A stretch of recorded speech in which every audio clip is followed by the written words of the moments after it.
Ball tossing competition, first place, New York.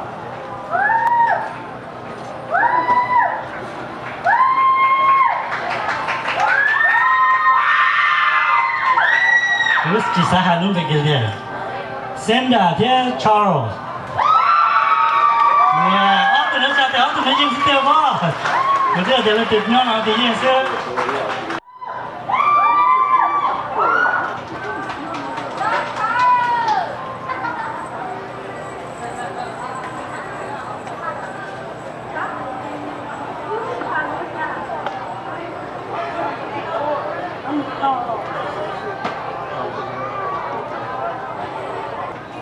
Are you ready?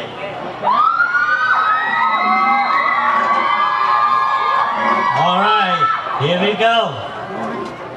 All ba trong nó, hoặc là chỉ ra là yên New York. Trình tuấn tài môn.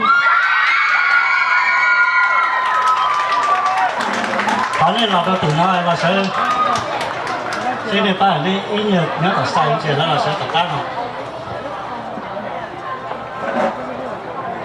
Are you ready? Okay. Chai Gang 2.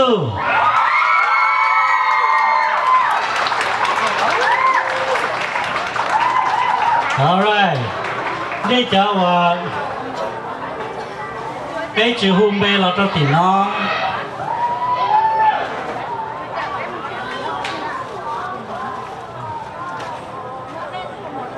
Lý do của chú hôm nay là rất thì nó chỉ người sao tu sửa đó để xong sẽ ra cho các tuần là ở đùa bây giờ mua họ yên họ sư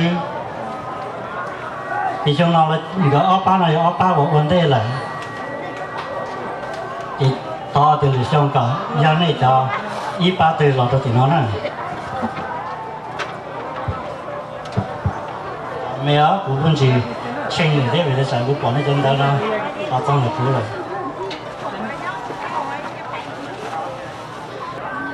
Yeah, one envelope, the second place now. No name on it, so I don't know who it is. We have case here, it's a chain there. This is the pattern. This is the work, the case here, the pattern. Ở bên là bây giờ tiền xài nó chỉ bỏ xài thế hả?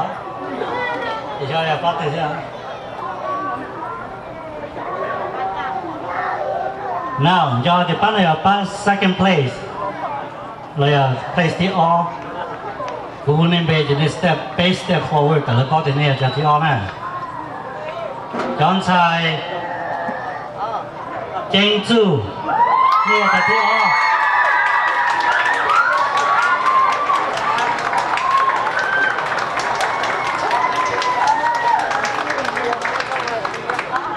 Đầu xe hay thì chân phải trên chú cho tiêu ho. Thank you.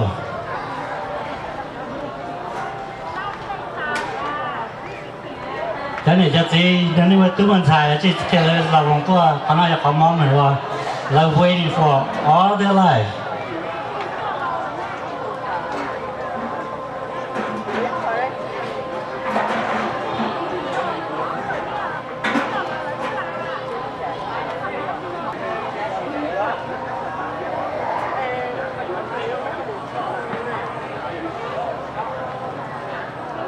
Well, first, second place is that, you know, the party is, they will cheer at all.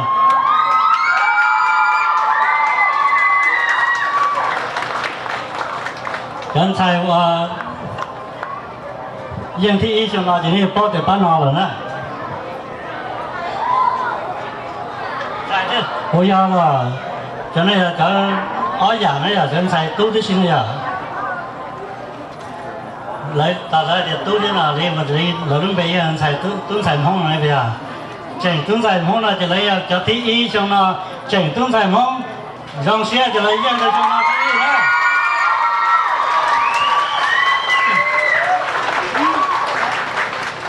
I want to thank you, all of you.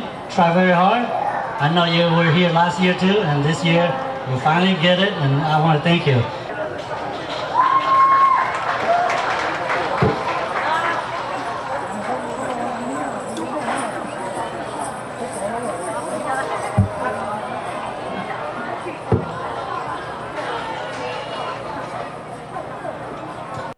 nên một trò tụ để nên với nhau nó tầm hết gì của hù nên bên nên lò đó bây tụ nó tụ tí y nó thì nói giờ trò tụ để của ít tụ ó tuần sẽ chết của chứ tụ tí y giờ cam bao giờ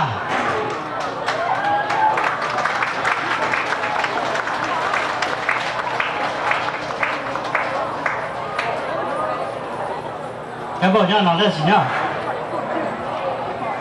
Oh, she's here. Okay. Nào, tụi thi on nè. Chị chưa rủ hả? Heather Xiong.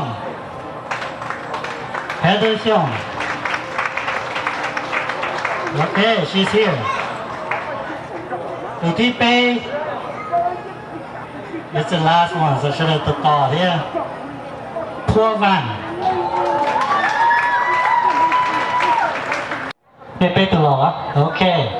Mà là với tàu P từ là sẽ là chiều xe từ giờ yên từ thi P thi O thì P có từ thi Y là từ đó. Are you ready? Alright, here we go. Third place singer Heather Xiong.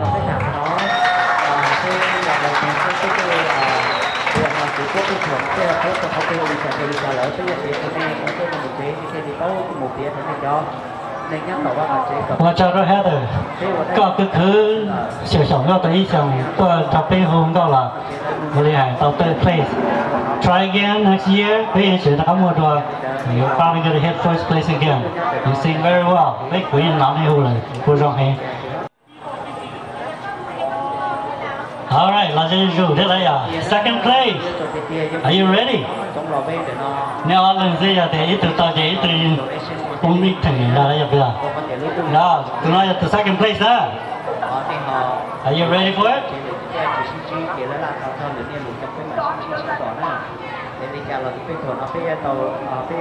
Wow, bữa chỉ có người nó tiền từ first to second chứ. Vì tôi có support rồi đấy, giờ có support hết đấy là tụi tôi. Cảm ơn Xiong, cảm ơn Yang. Bây giờ tụi thi theo. Cảm ơn. Thank you. Cảm ơn you. You done very well this year. Second place.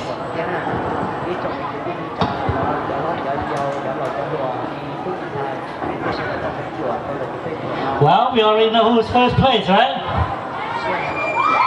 Wow. You went to first place, New York. Poor Van. Okay, cho bây giờ singing chứ nó perform thì lọt đi nó rồi. Bé cô trong xe thì cho nên cho gì mua nó sẽ được